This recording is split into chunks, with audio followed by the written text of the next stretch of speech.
창세기 말씀 그가 대답하되 가겠나이다. 그가 대답하되 가겠나이다라는 제목을 가지고 하나님의 말씀 증거하도록 하겠습니다. 지난 시간 우리는 사라의 죽음으로 말미암아 이제 아브라함이 이제 매장지인 막벨라 굴을 이제 가나안 햇사람들로부터 거래하는 그런 장면을 살펴보았어요. 본문 가운데 하나님에 대한 어떠한 신학적 담론 없이 마치 하나님이 침묵하시는 듯한 그런 어떤 평이한 인간적인 거래 행위만 드러나는 그런 모습 가운데서, 그러나 그런 일상적인 삶의 형태 안에서 믿음의 이정표를 세우던 아브라함의 모습을 우리가 살필 수 있었다. 그는 하나님의 그 약속의 땅에서 뼈를 묻을 것이라는 그런 결단과 함께 이후에 주께서 그 땅을 소유하게 하실 것이라는 소망 가운데 그 땅을 이제 믿음으로 구입한 것이죠. 그렇다면 우리는 어떠한가?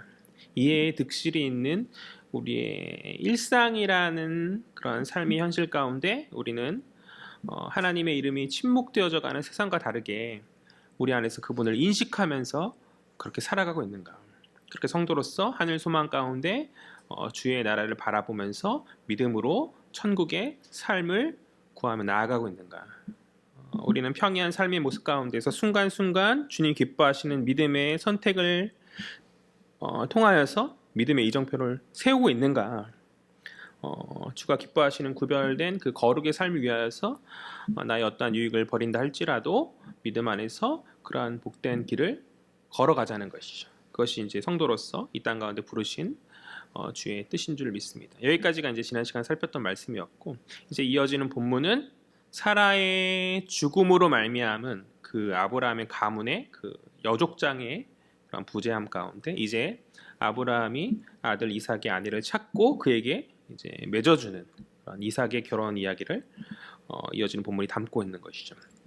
이삭이 결혼을 담고 있는 오늘 본문은 지난 시간과 마찬가지로 아브라함의 스토리의 마지막을 장식한 에필로그이자 이삭에게 있어서는 이제 아브라함에게 있어서는 에필로그이지만 이삭에게 있어서는 그것이 프롤로그가 되는 것이겠죠. 그러니까 오늘 본문을 기점으로 아브라함의 스토리가 완전히 이제 이삭의 스토리로 넘어가게 되는 것을 우리가 살필 수 있는데, 앞서 이야기했듯이 오늘 본문은 아브라함의 그 가문의 여족장 사라의 죽음으로 말미암은 그 부재로 말미암은 그런 상황 가운데서 그 집안의 안주인이 세워지게 되어지는 이삭의 결혼을 이야기하는 그런 본문인데, 창세기에서 가장 긴 절을 가지고 있다는 것이 의미심장한 것 같아요. 우리가 방금 굉장히 힘들게 읽었잖아요. 되게 많은 시간을 할애하여가지고 결혼이라는 주제가 이제 창세기 2장에 아담과 하와의 만남부터 잠시 언급되긴 하지만 굉장히 짧게 그치기 때문에 아쉬움이 있었는데, 굉장히 많은 분량을 할애하여서 이 결혼의 과정에 대해서 언급한다는 것은 성경이 결혼을 얼마나 중요하게 생각하는지에 대한 반증이라고 저는 그렇게 생각합니다. 오늘날 많은 사람들이 그냥 결혼 일종의 하나의 선택으로만 치부하고 좀 그 결혼의 가치에 대해서 좀 폄하하는 그런 사회적 분위기가 좀씩 생겨나지고 있는 것 같은데, 그런 상황 가운데 그러나 성경은 이 결혼이라는 것에 대해 굉장히 중요하게 여기고 많은 분량으로 우리에게 말하고자 하는 그런 메시지가 있다. 오늘 본문을 보면 이제 본문의 구석구석 하나님의 섭리 안에서 모든 일들이 다 이루어지고 있고, 또 마지막을 보면 두 남녀 이삭과 리브가의 그런 눈빛 교감으로 말미암은 집안이 안주인에 채워지는 것으로 이제 본문이 마무리가 되어지고 있는데요. 한번 본문을 살펴보죠. 우리 한번 1절 말씀 다 같이 읽겠습니다. 시작.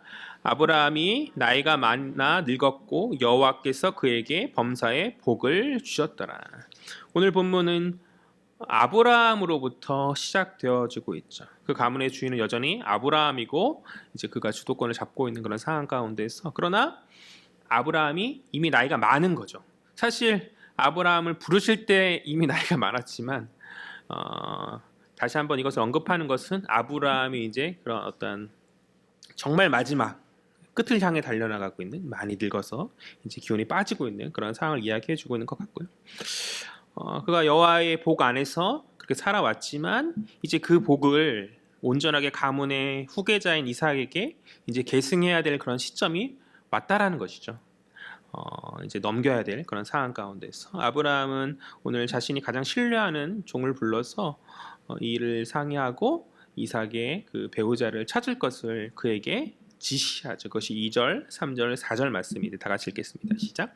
아브라함이 자기 집 모든 소유를 맡은 늙은 종에게 이르되 청하건대 내 허벅지 밑에 내 손을 넣어라. 내가 너에게 하늘의 하나님 땅의 하나님이신 여호와를 가리켜 맹세하게 하노니 너는 내가 거주하는 이 지방 가나안 족속의 딸 중에서 내 아들을 위하여 아내를 택하지 말고 내 고향 내 족속에게로 가서 내 아들 이삭을 위하여 아내를 택하라. 아멘. 흥미로운 건 오늘 이삭의 아내를 찾고자 하는 이 일을 시작하는 것은 분명 아브라함인데 본문의 이제 마지막 단락인 66절을 보면 후에 이제 그 임무를 완수한 종으로부터 그 일의 보고를 받는 것은 아브라함이 아니라 이삭이거든요. 물론 이제 아브라함 역시 종으로부터 그 일에 대한 결과를 보고 받았을 것이나 본문은 이제 이삭이 그것을 보고 받았다고 언급할 뿐 이제 아브라함에 대한 언급은 이제 생략하죠. 또 65절을 보면 리브가가 이삭의 부인이 될 리브가가 이삭의 정체를 아직 모르는 상황 가운데 이제 다가온 이삭, 마주 보는 이삭을 바라면 누구냐라고 종에게 물을 때 종은 리브가에게 말하기를 자신의 주인이다라고 그렇게 이삭을 소개하죠. 이는 무엇을 말하는가? 이제 이 본문의 스토리가 처음 아브라함에게서 시작했지만 마무리 이삭으로 마무리됨을 통해서 완전히 스토리 자체가 아브라함에게서 이삭으로 이렇게 넘어가게 되었다는 것이죠. 이제 가문의 진정한 어른으로서 이삭으로 이제 전환되어지고 있는 히브리인의 사고 방식 안에서 결혼을 해야 진정한 어른으로 인정받을 수 있게 된다는 것이 그들의 어떠한 문화적 사고 방식인데 이삭이 이제 결혼함으로 말미암아서 이제 완전히 독립된 자로 인정받게 되고 그렇게 가문의 주인이 되어지는 것이죠. 그러니까 아브라함으로부터 시작된 1절 아브라함으로 시작된 이 스토리가 이삭으로 마무리됨으로 인해서 자연스럽게 이제 이 본문에 이어지는 창세기 스토리의 주인공이 아브라함으로부터 이삭으로 바뀌고 있음을 우리는 살필 수 있는 것이죠. 다시 이제 본문에 집중하여서 2절에서 아브라함은 자신이 신뢰하는 종에게 이삭의 어떤 배우자를 찾을 것을 그렇게 명하고 있는데 오늘 본문은 아브라함의 집의 모든 소유를 주관하는 어떤 늙은 종이다라고 이렇게 이야기하여 주고 있어요. 추측컨대 아마도 아브라함이 한때 후계자로 염두했었던 엘리에셀 아닌가라고 그렇게 생각이 되어지기도 하지만 그러나 본문은 그 늙은 종이 누구인지에 대해서 이름을 언급하지 않기 때문에 그냥 무명의 종이다라고 그렇게 해야 될 것 같고 아무튼 그는 어떤 아브라함의 가정 안에서 있는 대수사를 모두 주관할 정도의 그런 영향력 있는 아브라함이 신뢰하는 그런 사람이고 허벅지에 손을 넣게 하여서 그에게 맹세하죠. 사실 허벅지에 손을 넣게 한다는 것은 성기에 아브라함의 성기에 손을 올리는 그런 완곡한 표현일 거예요. 그러니까 어떤 생식기에 어떤 생명의 근원이 있다고 여기는 어떤 그들의 문화적 배경 안에서 그곳에 손을 대는 맹세를 통해서 이 일 자체가 엄중한 일임을 종에게 분명히 드러내주고 있다라는 것이죠. 뭐 우리로서는 이해될 수 없는 그런 문화이지만 당시 고대의 그런 사회 안에서 이런 맹세를 그가 이제 종에게 하게 하고 있는 것이고 그런 엄중함 가운데 아브라함은 당부하죠. 무엇을 당부하죠? 종에게 여인을 찾아올 것인데 며느리를 찾아올 것인데 가나안 족속 주변에 있는 가나안 족속이 아니라 자신의 그 떠났던 자신의 고향의 친인 그런 족속에게서 이삭의 배우자를 찾을 것을 그렇게 명하고 있다는 것이죠. 왜 주변에 가까이에 있는 가나안 족속이 아닌 고향에 있는 그런 자신의 족속에게 이삭의 배우자를 찾고자 하는가? 아마도 창세기 9장의 맥락에서 축복과 저주의 그 두 계통의 추가적 표현으로 보여요. 무슨 말이냐면 노아로부터 저주받은 그 가나안 족속이 아니라 복받은 셈족 계통의 가문에서 사람을 찾으려는 이유 하나와 또 실제 가나안 땅 안에서 그런 우상이 만연한 그 땅의 문화에 동화될 우려가 있는 사람이 아닌 아브라함과 마찬가지로 외지인으로서 나그네의 그런 어떠한 정체성을 유지한 채 그 가문의 여호와 신앙을 계승할 그러한 사람을 찾고자 자신의 종을 고향 땅으로 보내고 있는 것이죠. 그러니까 아브라함에게 있어서 이것은 굉장히 중요한 일인 것이죠. 우리가 결혼할 때 보통 교회 안에서는 믿음의 사람을 만나라 목사로서 권면하고 많이 하지만 사실 교회 안에서 남녀의 비율이 거의 뭐 8대 2 이렇게 된다고 하고 과거 청년들하고 상담할 때 굉장히 믿음의 남자가 없다라고 되게 하소연하는 그런 얘기를 많이 들어보았거든요. 그래서 그런 현실적인 문제 앞에서 좀 어떤 적당한 타협을 찾으려고 하는 사실 그러한 타협의 대답을 듣고자 이렇게 얘기할 때가 참 많았던 것 같은데 그러나 제가 그들에게 조심스럽게 얘기하기를 그래도 믿음의 사람을 만나고자 하면 결국 만나게 되더라 라는 그런 얘기를 했었거든요. 정 하나님의 뜻이 아니면 어쩔 수 없지만 이것을 인정하고 가야겠지만 믿음의 사람을 만나려고 하면 하나님 만나게 해주시더라 라고 이렇게 보통 그렇게 이야기를 해주었던 것 같은데 아브라함에게는 되게 중요한 문제였던 거죠. 우리는 적당히 타협하고 그럴 수 있지만 아브라함에게 있어서 이것은 쉬운 문제가 아니었고 그는 반드시 그런 자신의 신앙을 유지할 그것을 계승할 그런 며느리를 찾아야 된다고 그렇게 마음을 먹었던 것 같아요. 그래서 고향의 족속에 가라라고 종에게 요청하는 것이죠. 이러한 아브라함의 요청에 종은 한 가지 우려를 이야기하면서 주인으로부터 답을 찾고 있는데 그것이 5절이거든요. 종의 우려는 뭐냐면 5절 말씀 다 같이 읽겠습니다. 시작. 종이 이르되 여자가 나를 따라 이 땅으로 오려고 하지 아니하거든 내가 주인의 아들을 주인이 나오신 땅으로 인도하여 돌아가리이까. 아멘. 종의 우려는 이거예요.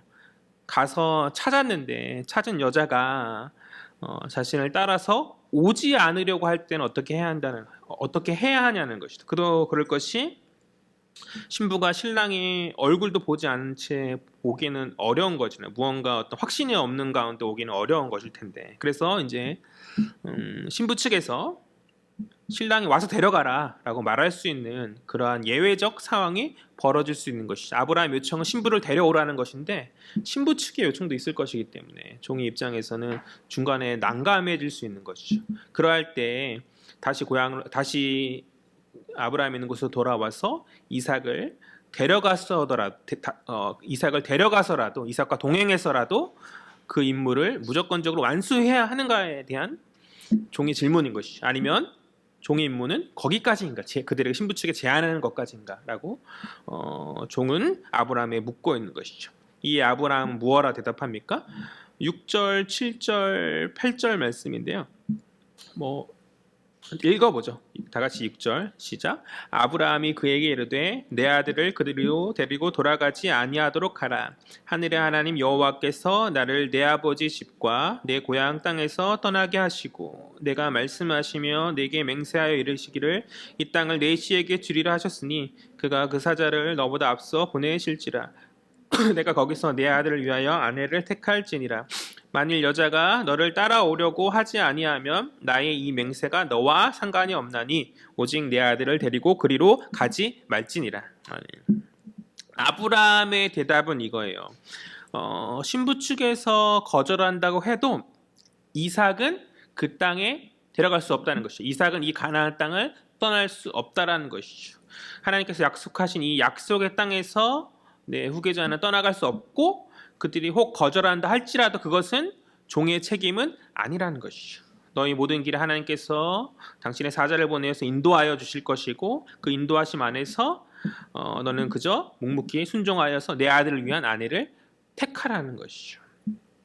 아브라함이 여호와의 사자에 대해서 언급하고 있는데 여호와 사자에 대한 언급은 이제 모리아산에서 여호와 이레를 경험하였던 그 하나님의 준비하심을 경험하였던 아브라함의 어떤 신앙적 경험이 묻어나온 그런 고백일 것이고 그러한 하나님의 준비하심, 그 인도하심 안에서 모든 것을 믿음으로 내어 맡기고 있음을 지금 드러내주고 있는 것이죠. 아브라함이 고향 땅의 12장에서 하나님 부르심 안에서 처음 고향 땅을 나왔을 때 믿음이 필요했듯이 아브라함이 생각하기로 이 여인이 자신의 고향 땅을 나오는 것도 또한 마찬가지로 믿음의 모험이 필요한 그런 영역인 것이죠. 아브라함은 그것을 기대하면서 자신의 며느리가 될 그 사람이 그러한 자신과 같은 믿음을 가질 것을 기대하면서 이삭을 보낼 필요 없다. 그런 믿음의 선택을 하는 결정을 할 수 있는 그러한 며느리가 있을 것이다. 하나님 예비하셨을 것이다 라는 그런 확신 가운데 종에게 그것을 당부하고 있는 것이죠. 그러니까 그는 인생의 마지막 말년에서까지 그런 믿음의 선택을 하고 있는 거죠. 그러니까 자칫 선택한 이 여인이 아브라함이 기대한 그런 결정을 하지 않으면 지금 아브라함 이삭을 가나안 땅에서는 결혼시키지 않을 것이라는 그렇게 마음 먹은 상황 가운데, 그러면 이삭의 배우자는 구할 방법이 없는 것이잖아요. 그 여자가 오지 않으면 가나안 땅에서도 구할 수 없고, 오지도 않는다면 이삭의 배우자는 구할 수 없고 결혼이 요원해지는 그런 상황 가운데, 그러한 우려가 있음에도 아브라함은 신뢰하는 거죠. 종의 우려, 오지 않을 우려. 그러니까 종의 우려가 너무나 당연한 우려 아닌가요? 종의 그런 질문이 예외적인 이런 상황이 분명 일어날 수 있는 그런 이름에도 불구하고 아브라함은 하나님을 신뢰함 가운데, 온전히 주의 예배하심을 믿음 가운데 믿음의 선택을 하는 며느리가 있음을 기대하고 있는 거죠. 그의 말년까지 그는 굉장한 믿음의 대범함을 보여주고 있고, 마지막까지 믿음의 선택을 하고 있다. 이 아브라함의 말로 말미암아서 여인이 오지 않을까 염려한 종의 우려는 이제 해결되었고, 이제 아브라함의 특명을 받은 이 종의 시점에서 이제 이어지는 이야기들이 진행되어지고 있는데, 우리 10절 말씀 보죠. 10절 다 같이 읽겠습니다. 10절 11절 시작. 이에 종이 그 주인의 낙타 중 10匹를 끌고 떠났는데 곧 그의 주인의 모든 좋은 것을 가지고 떠나 메소포타미아로 가서 나홀의 성에 이르러 그 낙타를 성 밖 우물 곁에 꿀렸으니 저녁 때라. 여인들이 물을 기르러 나올 때였더라. 아멘. 이제 종은 낙타 10필과 나름의 신부 지창금을 가지고 길을 나선 가운데, 이제 본문의 배경이 아브라함이 갈대아 우르를 떠나서 거쳤었던 하란 지방, 그러니까 갈대아가 우르가 동쪽이었다면 좀 더 위쪽에 있는 그런 북쪽에 있는 그런 하란이 이제 나홀성으로 이렇게 바뀌고 있죠. 나홀성에 이제 우물에 그가 도착하였다. 마침 그가 도착한 시간은 저녁 때고 여인들이 물을 길러 나오는 그러한 때에 자연스럽게 만남이 이루어지는 거죠. 중동의 더운 열기로 인해서 저녁 때 물을 길러오는 것이 굉장히 자연스러운 것이고, 종이 마침 그때 도착하고 그때 우연하게도 만남이 이루어지는 것이죠. 그 우연한 상황 속에서 종이 이삭의 아내가 될 리브가를 만나는 우연히, 그러나 이것은 하나님의 섭리인 것이죠. 때 맞춰서 정확하게 그녀를 만나는 하나님의 보이지 않는 손길이 작용하여 쥐고 있는 것이죠. 그곳에 도착한 종은 하나님께 기도하였어요. 도착한 종은 기도하였는데 그 기도가 무엇이었냐면 만나게 달라는 것이죠. 예비되고 준비된 아브라함의 신뢰하였던 그런 믿음의 선택을 할 수 있는 그런 며느리를 만나게 해달라, 그는 기도하는 것이죠. 그리고 그 기도함 가운데 그가 한 가지 그 만남의 증거로 하나님으로부터 표징을 그가 구하고 있는데요. 12, 13, 14절의 그 내용이거든요. 다 같이 읽겠습니다. 시작. 그가 이르되 우리 주인 아브라함의 하나님 여호와여 원하건대 오늘 나에게 순조롭게 만나게 하사 내 주인 아브라함에게 은혜를 베푸시옵소서. 성중 사람이 딸들이 물을 길러 나오겠사오니 내가 우물 곁에 서 있다가 한 소녀에게 이르기를 청하건대 너는 물동이를 기울여 나로 마시게 하라 하니라 하시니 그의 대답이 마시라. 내가 당신의 낙타에게도 마시게 하리라 하면 그는 주께서 주의 종 이삭을 위하여 정하신 자라. 이로 말미암아 주께서 내 주인에게 은혜 베푸심을 내가 알겠나이다. 아멘. 그 종이 구하는, 하나님으로부터 구하는 표징이 무엇입니까? 종이 물을 길러오는 여인에게 이제 물을 달라라고 할 때 그 요청을 인내함 가운데서 순전히 이제 받아들일 뿐만 아니라 싫다고 할 수 있잖아요. 귀찮아할 수 있잖아요. 그것이 아니라 인내함 가운데 물을 베푸는 여인. 근데 거기서 그칠 것이 아니라 자신이 지금 데리고 온 낙타에게까지 마시기에 그렇게 허락할 자가 바로 하나님이 예비하신 사람이라는 것이죠. 그러니까 종의 이러한 기도는 이 기도 안에서 이 종이 굉장히 지혜로운 자임을 드러내주겠다, 저는 그렇게 생각해요. 그러니까 집안의 안주인으로서 인내함이 그 안주인이 갖춰야 할 필수적인 그런 덕목일 터인데 일종의 테스트가 아닐 수 없는 것이죠. 그러한 인내함을 이제 만나게 될 그 여인이 보여줄 것인가? 그렇지 않을 것인가? 그러니까 나그네를 돕는 친절함 가운데 그것을 넘어서서 그의 소유의 짐승까지 신경을 써주는 그러한 특별한 배려는 분명 범상치 않은 일일 것으로 그렇게 보이는데 이 종은 그것을 기대하면서 하나님께 표징을 구하고 있고, 그런데 그 기도가 채 끝나기도 전에 여인이 나타났고 이제 나타난 그녀가 보여준 행동은 종이 기대했었던 것과 아니 그것 이상의 모습을 그녀가 보여주는 것이죠. 15절과 16절 이제 리브가의 모습이 나오는데요. 15절 말씀 다 같이 읽겠습니다. 시작. 말을 마치기도 전에 리브가가 물동이를 어깨에 메고 나오니 그는 아브라함의 동생 나홀의 아내 밀가의 아들 부두엘의 수생이라. 그 소녀는 보기에 심히 아름답고 지금까지 남자가 가까이 하지 아니한 처녀더라. 그가 우물로 내려가서 물을 그 물동이에 채워가지고 올라오는지라. 아멘. 그러니까 종의 기도가 채 마치기도 전에 말이 채 맞춰지기도 전에 여인 리브가가 나타난 거죠. 하나님께서 무언가 일들을 착착착착 진행시켜주는 뭔가 평탄하게 일들이 진행되어져 감을 우리는 이 말을 마치기도 전에라는 구절에서 살필 수 있을 것 같고 나타난 리브가에 대해서 오늘 본문은 두 가지 측면에서 이야기해주고 있는데 하나는 먼저 그의 외적인 가문이죠. 그는 나홀의 아내 밀가의 아들 부두엘의 소생이었다. 그러니까 아브라함이 요청한 대로 그녀의 배경은 아브라함의 친족이었고 뿐만 아니라 심히 어때요? 아리따웠다는 것이죠. 굉장한 미인이었던 것 같아요. 그리고 남자를 가까이 하지 않은 그런 결혼 정령기가 임박한 그런 여인이었기 때문에 결혼하기에 적합했다라는 것이죠. 그러니까 종의 기도가 채 끝나기도 전에 이러한 이상적 배우자의 후보가 이제 종의 눈에 나타나지게 되어진 거죠. 그렇다면 이제 무명의 종이 기도한 대로 과연 이 여인이 특별한 친절과 호의를 보여줄 것인가, 특별한 배려를 베풀어 줄 것인가, 자신뿐만 아니라 자신의 짐승들에게까지 보여줄 것인가 말 것인가 이제 그 표징이 드러나져야 하는 거죠. 17절부터 20절까지 말씀인데요. 다 같이 읽겠습니다. 시작. 종이 마주 달려가서 이르되 청하건대 내 물동이의 물을 내게 조금 마시게 하라. 그가 이르되 내 주여 마시소서 하며 급히 그 물동이를 손에 내려 마시게 하기를 다하고 이르되 당신의 낙타를 위하여서도 물을 길러 그것들도 배불리 머시게 하리이다 하고 급히 물동이의 물을 구유에 붓고 다시 기르려고 우물로 달려가서 모든 낙타를 위하여 깃는지라 하면 물을 달라는 종의 요청에 리브가는 어떻게 화답하죠? 급히 자신의 물동이를 내려서 망설이지 않죠. 급히 자신의 물동이를 내려서 종의 요청에 화답할 뿐만 아니라 그리고 종이 표징을 고하였던 그 표징대로 낙타를 위하여서도 물을 베푸는데 급히 물을 낙타의 먹이통인 구유에 붓고 10마리 낙타를 위해서 달려가서 그 모든 수고를 감당하는 거죠. 굉장히 잠깐 이렇게 하는 게 아니라 굉장히 노력을 하고 일을 하여서 그것을 감당하고 있다는 것이에요.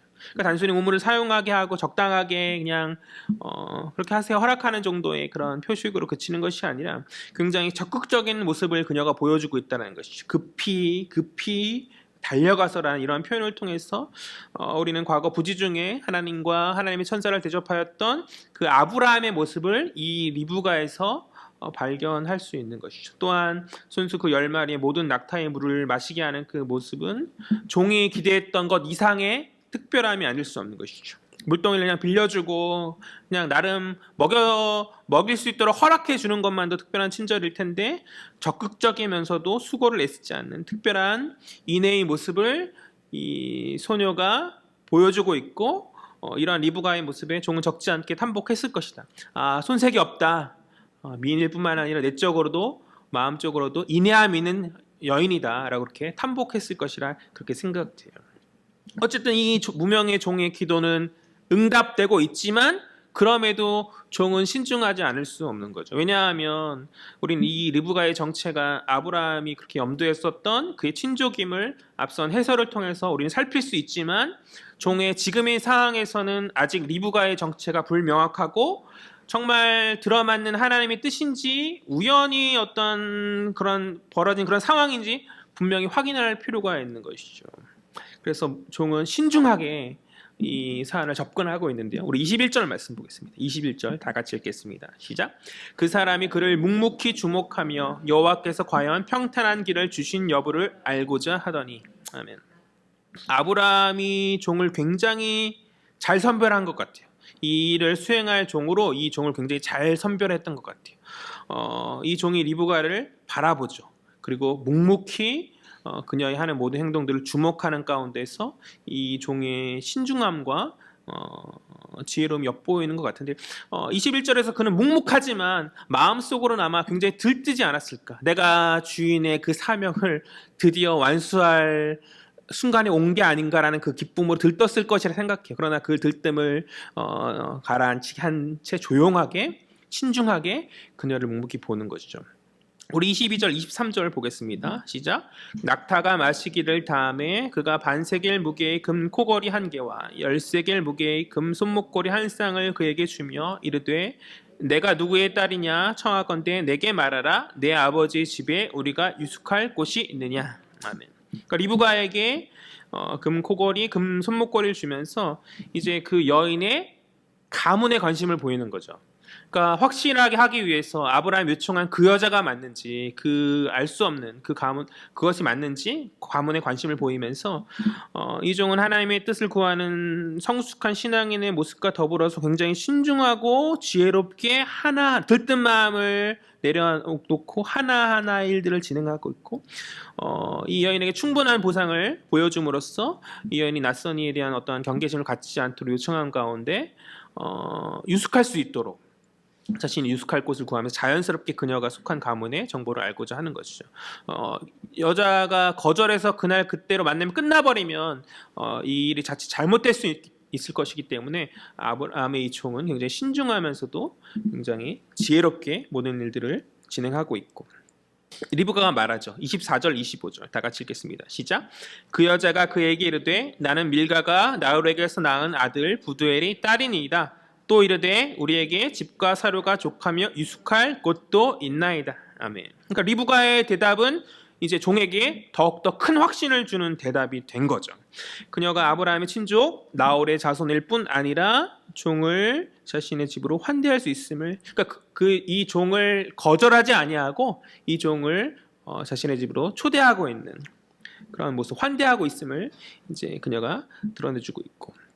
우리 26절, 27절도 볼까요? 다 같이 읽겠습니다. 26, 27절 시작. 이에 그 사람이 머리를 숙여 여호와께 경배하고 이르되 나의 주인 아브라함의 하나님 여호와를 찬송하나이다. 나의 주인에게 주의 사랑과 성실을 그치지 아니하셨사오며 여호와께서 길에서 나를 인도하사 내 주인의 동생 집에 이르게 하셨나이다 하니라.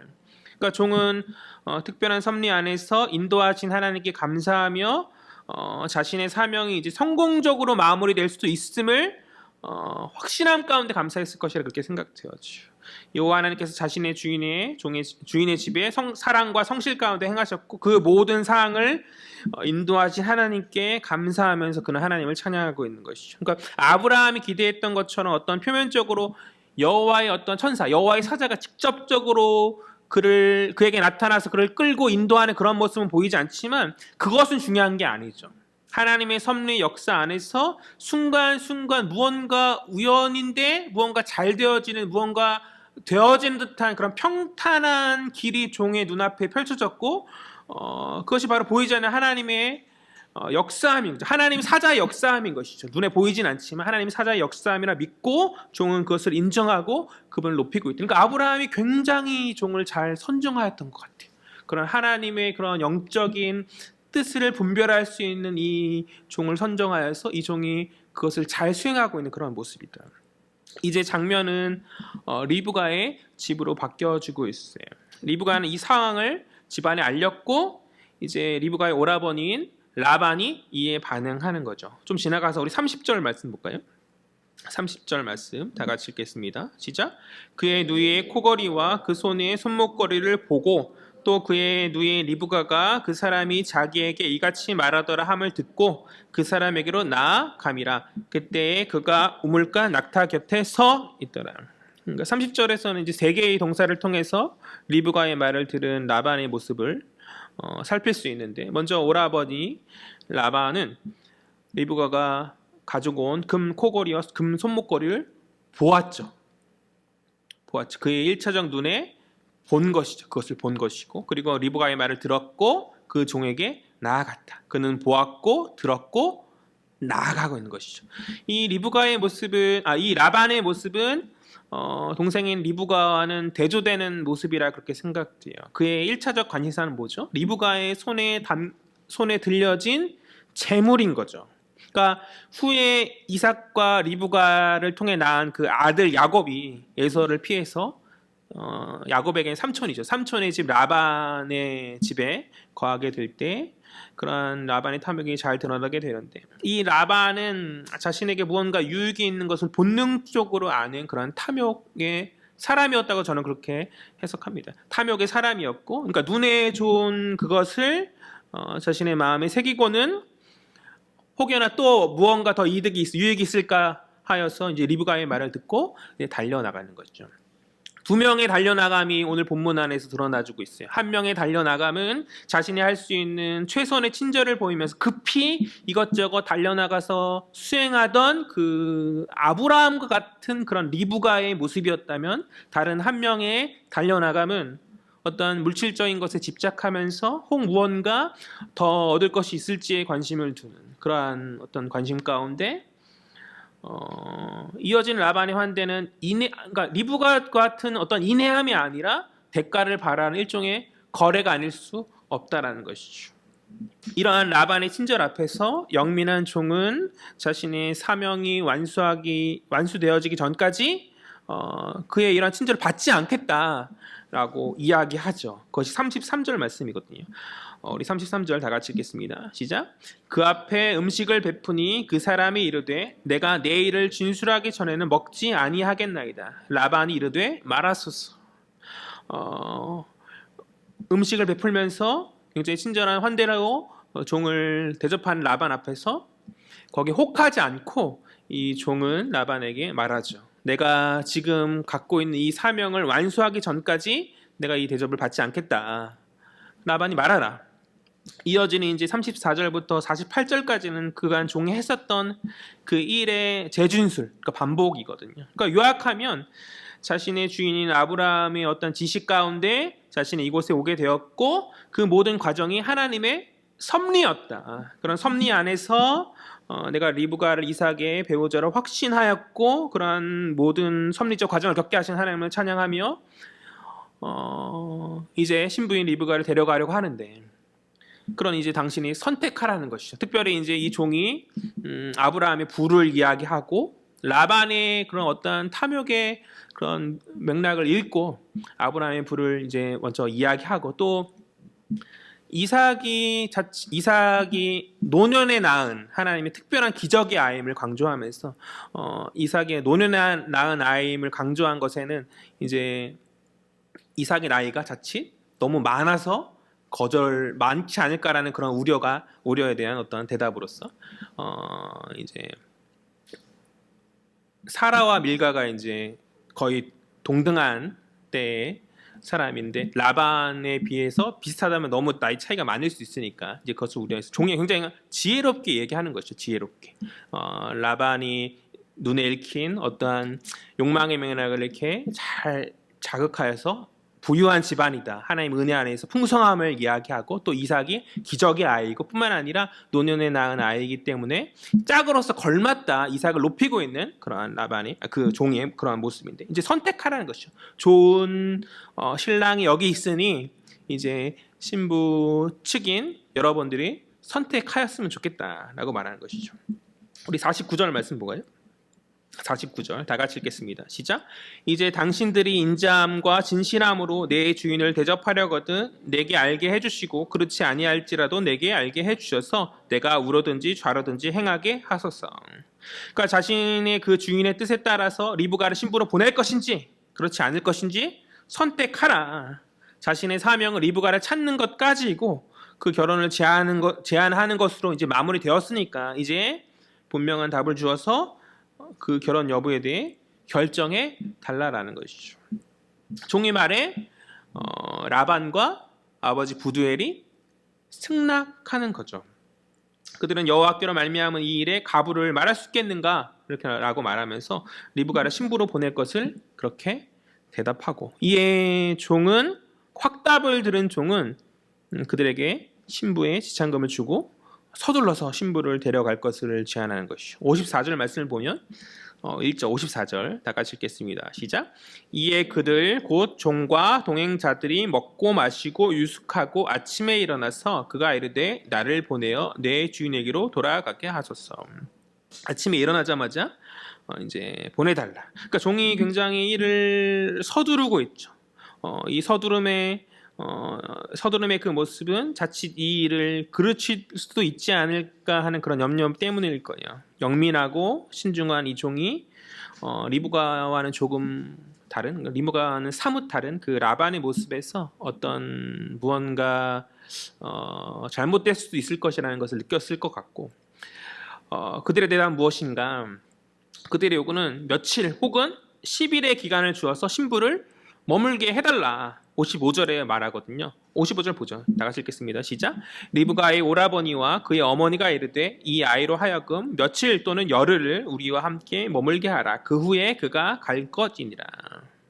이들의 이러한 요구에 그러나 종은 거절하죠. 그냥 뭐 그 정도는 해줄 수 있죠라고 말할 수 있는데 종은 거절하죠. 그것이 이제 56절. 시작. 그 사람이 그들에게 이르되 나를 만류하지 마소서. 여호와께서 내게 형통한 길을 주셨으니 나를 보내어 내 주인에게로 돌아가게 하소서. 아멘. 그러니까 이 거절하는 방식을 보면 은근하게 여호와 하나님의 인도하심을 말하면서 하나님을 핑계로 하여서, 그러니까 여호와로 말미암은 일이니 속히 마무리되어져야 한다 이렇게 강조하면서 어떻게든 돌아가야 된다는 것을 강조하고 있는 것이. 그러니까 종이 굉장히 지혜롭게 모든 일들을 처신하고 있음을 살필 수 있고, 자칫 종이 거기에 더 머물렀다면 결혼 자체가 깨지거나 무언가 라반으로부터 금전적인 손해를 보거나 혹은 종이 처음에 우려했던 대로 이삭을 그곳에 데려오라는 요구를 받았을지도 모른다는 그런 생각이 들어요. 이후에 야곱이 라헬을 얻기 위해서 24년의 시간을 허비한 것을 볼 때 충분히 가능성 있는 이야기라고 저는 그렇게 생각하거든요.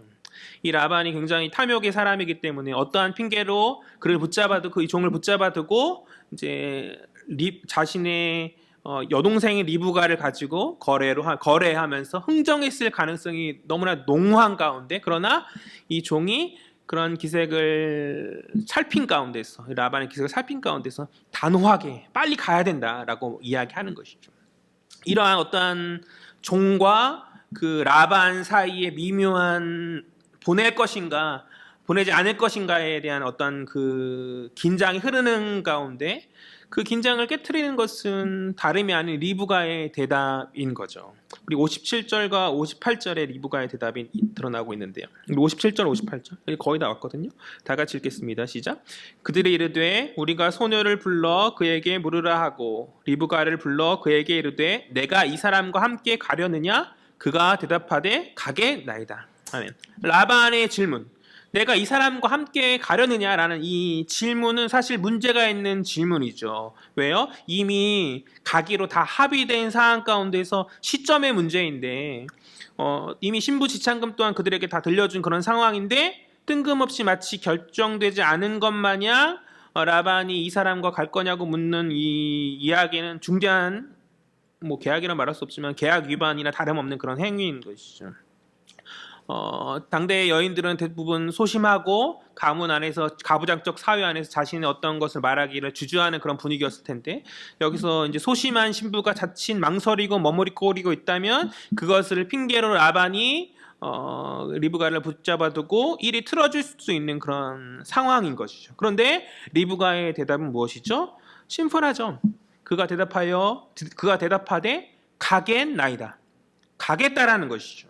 이 리브가는 여자 아브라함이죠.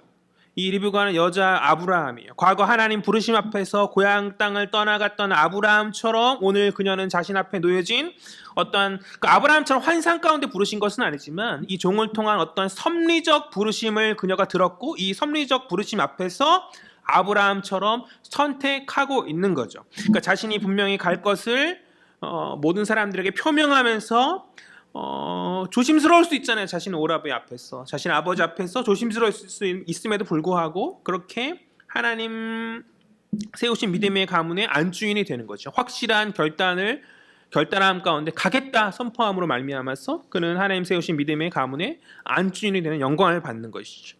그러니까 이 리브가의 확실한 선택으로 말미암아서 이제 종이 바람대로 즉시 리브가를 데리고 떠날 수 있게 되었고, 리브가는 가족의 이제 축복을 받으면서 이 종의 인도함 가운데 가나안 땅으로, 그녀에게 있어서는 미지의 땅으로 떠나는 것이죠. 종이 떠나올 때는 하나님의 사자의 보이지 않는 손길 가운데 그가 떠나왔지만 이제 이 종은 리브가를 이끄는 인도함 가운데 그는 다시 돌아가고 있고, 그 자신의 사명을 완수함 가운데 주인인 아브라함에게 돌아가고 있고. 60절은 축복의 말씀인데 다 같이 읽겠습니다. 시작. 리브가에게 축복하여 이르되 우리 누이여 너는 천만인의 어머니가 될지어다. 내 씨로 그 원수의 성문을 얻게 할지어다. 아멘. 그 가정 안에 이제 축복의 말이 흘러 넘치고 있는 건데, 리브가는 사라와 마찬가지로 하나님으로부터 받은 아브라함의 축복을 이삭과 함께 나누는 복의 어머니가 되었고, 그러한 축복의 떠남 안에서 이제 장면이 마지막 장면으로 가나안 땅 네겝으로 바뀌어지고 있죠.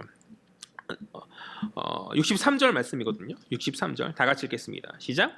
이삭이 저물 때 들에 나가 묵상하다가 눈을 들어 보매 낙타들이 오는지라. 마침 이삭이 저녁에 묵상하면서 거닐고 있었어요. 나름의 기도를 함 가운데 거닐고 있을 때 낙타의 무리가 마침 오고 있는, 그러니까 절묘하게 무언가 우연적 사항이 이루어지고 있고 두 남녀가 만나는 상황이 이루어지고 있는 것이죠. 직감적으로 이삭은 그 낙타의 무리를 보면서 자신의 신부가 옴을 알았을 것이라 그렇게 생각합니다. 우리 64절, 65절 리브가가 이제 이삭을 발견하는 그런 장면인데요. 다 같이 읽겠습니다. 시작. 리브가가 눈을 들어 이삭을 바라보고 낙타에서 내려 종에게 말하되 들에서 배회하다가 우리에게로 마주오는 자가 누구냐? 종이 이르되 이는 내 주인이니이다. 리브가가 너울을 가지고 자기의 얼굴을 가리더라. 아멘. 이삭은 낙타 무리 안에 있는 리브가를 바라보았고, 리브가는 이삭을 보고 낙타에 내려서 그를 마주치죠. 그러니까 두 남녀가 처음으로 같은 선상에서 눈빛을 교류하는 이 미묘한 분위기 가운데 아마도 리브가도 알았겠죠. 리브가도 알았을 것이라 생각합니다. 그러나 이제 확신을 갖기 위해서 이삭의 정체를 물어보고, 이삭의 정체를 알게 된 리브가는 이제 자신의 얼굴을 가리는 행위를 하는 것이죠. 그러니까 얼굴을 가림을 통해서 자신이 신부다. 그러니까 결혼식 예식 가운데 신부는 결혼식 전까지 얼굴을 가리는 그런 풍습이 있었는데, 그 얼굴을 가림으로써 자신의 신부임을 말하지 않아도 보여주는 리브가의 그런 어떤 현숙한 모습이 아닌가 그렇게 싶고, 당대의 그런 예의인 것이고, 그렇게 서로의 존재를 확인한 두 남녀가 이제 한 가정을 이루고 그렇게 본문이 마무리되는 거죠. 그러니까 이 일로 말미암아서 이삭은 어머니를 장례한 후에 위로를 얻었다라고 성경 본문은 언급하고 있고, 리브가는 사라의 장막에 들어감을 통해서 이제 가문의 미래가 완전히 아브라함과 사라에서 이삭과 리브가로 그렇게 넘어가는 것으로 오늘 본문은 그렇게 마무리되어지고 있어요. 굉장히 내용이 많아가지고 오늘 되게 많이 숨차게 해왔는데, 이 본문을 통해서 우리가 살필 것은 모든 상황 가운데 역사하시는 하나님의 섭리이죠. 우리가 구약의 역사 안에서 하나님 굉장히 강력하게 임하시고 막 기적 가운데 임하시고 그런 것에서 가슴이 웅장해지고 들뜨기도 하지만, 이렇게 무언가 세세하게 살피시는 이러한 하나님의 은혜가 때로 울림이 되고 때로 감동이 되어지는 것 같아요.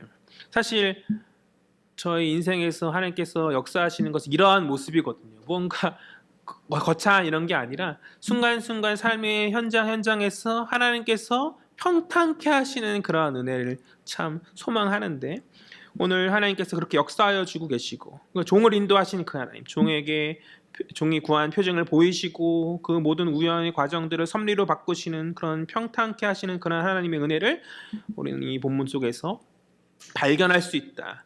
이런 발견된 그런 하나님의 섭리하심이 우리 인생 가운데서 동일하게 역사하여지기를 주의 이름으로 간절히 소망합니다.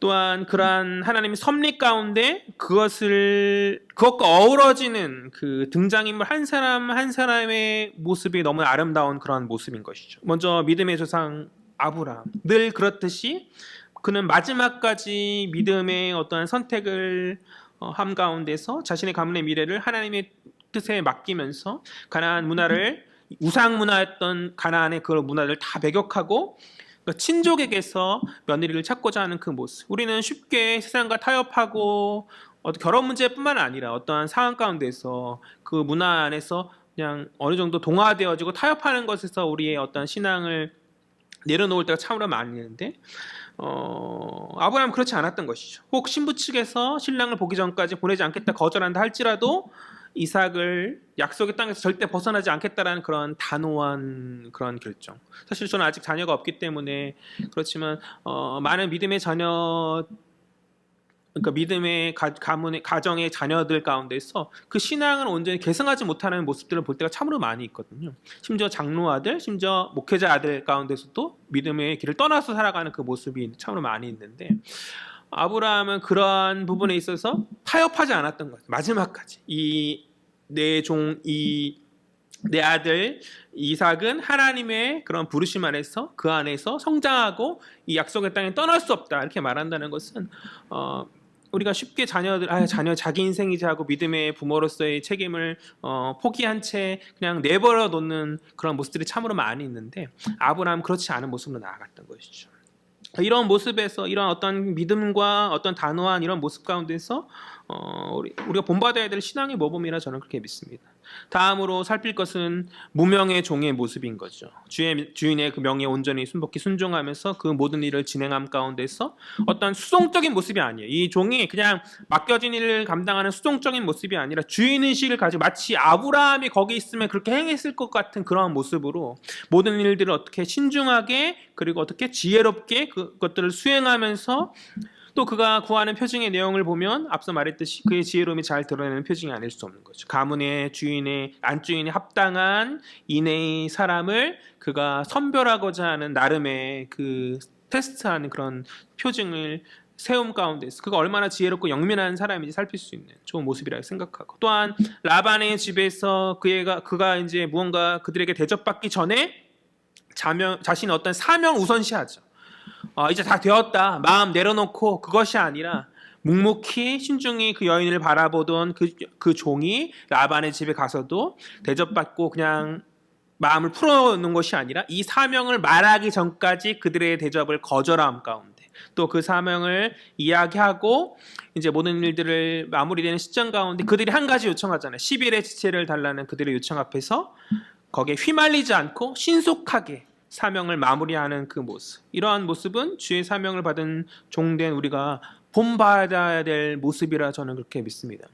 우리는 우리의 어떠한 인생 가운데서 필요한 일이거나 우리 안에서 어떤 급박한 일들 때문에 더욱더 중요한 하나님의 사명들이 때로 외면되어질 때가 있고 아니 외면까지는 아니더라도 좀 뒤로 미뤄지고 있을 때가 참으로도 많이 있는데 하나님 모든 게 정리되면 제가 그렇게 섬기겠습니다. 하나님 내가 이제 좋은 직장에 들어가고요. 하나님 내가 좋은 배우자를 만나서 결혼을 하고 가정을 이루고요. 자녀가 좀 잘 되어지고 그렇게 미뤄지다가 마지막 때 주님 아시죠? 힘들었잖아요. 이런 모습이 우리의 모습 아니에요. 그러나 이 종은 그렇지 않았다는 것이죠. 이 종은 자신 앞에 놓여진 모든 일들 앞에서 주인의 사명을 우선시하면서 주인의식을 가지고 그것을 수행하는 그 모습이 우리가 믿음의 종으로서 주의 종으로서 본받아야 될 마땅한 모습이라 그렇게 생각되어집니다. 또 세 번째 리브가의 모습, 인애와 호의를 베푸는 그런 배려의 모습을 가진 그녀는 믿음의 가문의 안주인으로서 전혀 손색이 없는 그러한 모습이고 뿐만 아니라 결정적인 순간이죠. 결정적인 순간에 무언가 일이 틀어질 수 있는 그녀는 인식하지 못했을 수도 있지만 그 모든 사람이 다 인식하지 못했을 수도 있지만 자칫 이 결혼이 깨질 수 있고 오빠 라반의 어떤 탐욕과 탐심 때문에 깨어질 수도 있는 그런 결정적인 때 그녀가 대답하는 거죠. 내가 가겠나이다. 그러니까 대답하는 그녀의 결단은 그 대답을 긍정의 대답을 할 수 있는 그녀의 결단은 믿음의 선택 앞에서 우리가 보여야 될 결단의 모습이라 저는 그렇게 생각해요. 하나님께서 우리에게 순간순간 어떠한 보이지 않는 믿음의 결정들을 요구하실 때 그것이 정말 중요한 것인데 우리는 그것이 중요함을 인식하지 못한 채 하나님이 기뻐하시는 긍정의 대답으로 하나님 기뻐하시는 뜻에 부합되지 못한 선택을 할 수 있거든요. 그런데 리브가는 그렇지 않았다는 것이죠. 이 리브가의 모습처럼 우리 역시 하나님 우리에게 보여주시는 우리에게 원하시는 그 선택의 순간 앞에서 결단할 수 있는 저와 여러분 되었으면 좋겠어요. 우리는 망설이고 의심함 가운데 여러 요인을 고민하고 고려하고, 근데 믿음이란 게 그런 것이 아닌 것이, 결정적인 순간에 확신함으로 선택할 수 있는 것이 진정한 믿음이요. 여자 아브라함으로서 리브가는 오늘 본문 가운데 그런 선택을 함으로써 현숙한 여인이라 불러지기에 손색가 없는 그러한 주인공인 것이죠.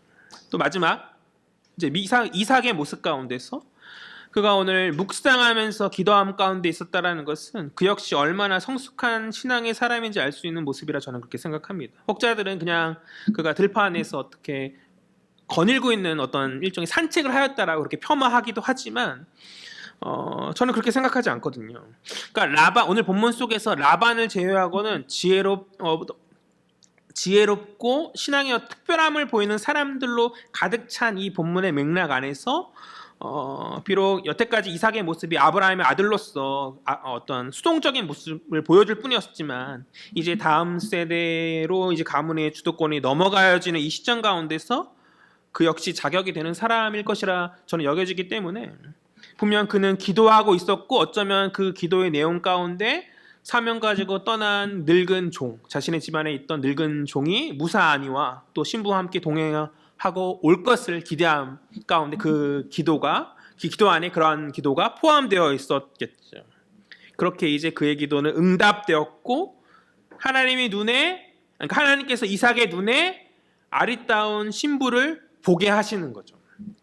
그간 어미를 잃었었던 그의 마음이 위로가 되었고 그가 기도했던 대로 그가 기도했던 응답함 가운데 그 가문의 든든한 배우자, 동반자가 세워지는 것이죠. 그러니까 하나님의 섭리와 행하심은 이렇듯 하나님의 사람들로 다채로워지는 것이라 저는 믿어요.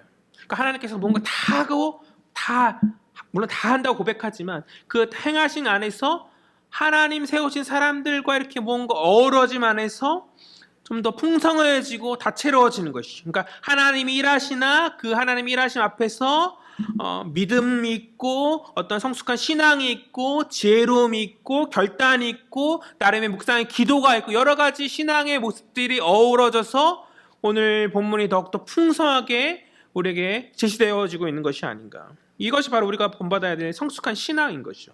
그러니까 주님의 섭리를 기대함 가운데 우리는 그 안에서 묵묵히 믿음으로 그 길을 걸어가고 지혜로운 선택을 하고 묵상하고 모든 일에 신중하게 여러 가지 다양한 본받아야 할 모습을 우리가 본받으면서 그렇게 주님이 기뻐하시는 모습으로 주의 섭리를 인정한 가운데 나아가는 것이 성숙한 신앙의 모습이라 저는 그렇게 믿습니다. 간절히 바라기는 우리 하이랭교회 모든 성도들이 그러한 주의 인도하심 아래서 주님 기뻐하시는 그런 신자의 아름다운 모습을 오늘 아브라함처럼, 오늘 무명의 종처럼, 오늘 리브가처럼, 오늘 이삭처럼 그런 모습을 드러내며 나아갈 수 있는 저희들 되었으면 좋겠어요.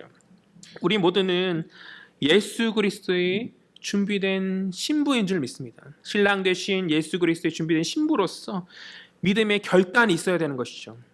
주님 내가 가겠나이다. 주님 그를 부르심 앞에 내가 가겠나이다라고 말할 수 있는 리브가의 결단이 있어야 된다고 믿습니다. 우리에게 요구하는 거죠.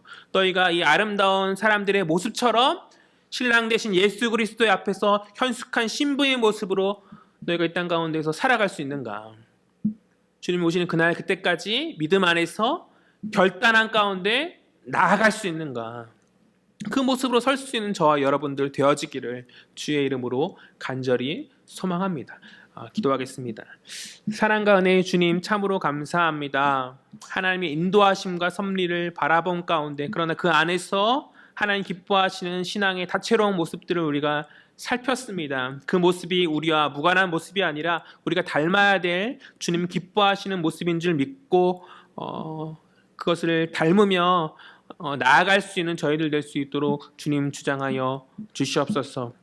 신랑 되신 예수 그리스도의 현숙한 신부로 우리를 부르신 줄 믿습니다. 준비되어지게 하시고 무엇보다도 결정적일 때 믿음의 고백을 할 수 있는 내가 가겠나이다라고 확신의 고백을 주 앞에 내어놓을 수 있는 저희들 될 수 있도록 주님 주장하여 주시옵소서. 어디 있든지 간에 세상과 타협하며 나아가는 자들이 아니라 아버지 믿음 안에서 주님 기뻐하시는 그 선택을 할 수 있는 흔들리지 않는 특별한 모습을 보일 수 있는 거룩의 구별됨이 드러날 수 있는 저희들 될 수 있도록 주께서 붙들어 주시옵시고 그러한 성도들이 가득 찬 주께 기뻐하시는 복된 공동체 될 수 있도록 주님 주장하여 주시옵소서. 감사드립니다. 이 모든 말씀 살아계신 예수 그리스도의 이름으로 기도합니다. 아멘.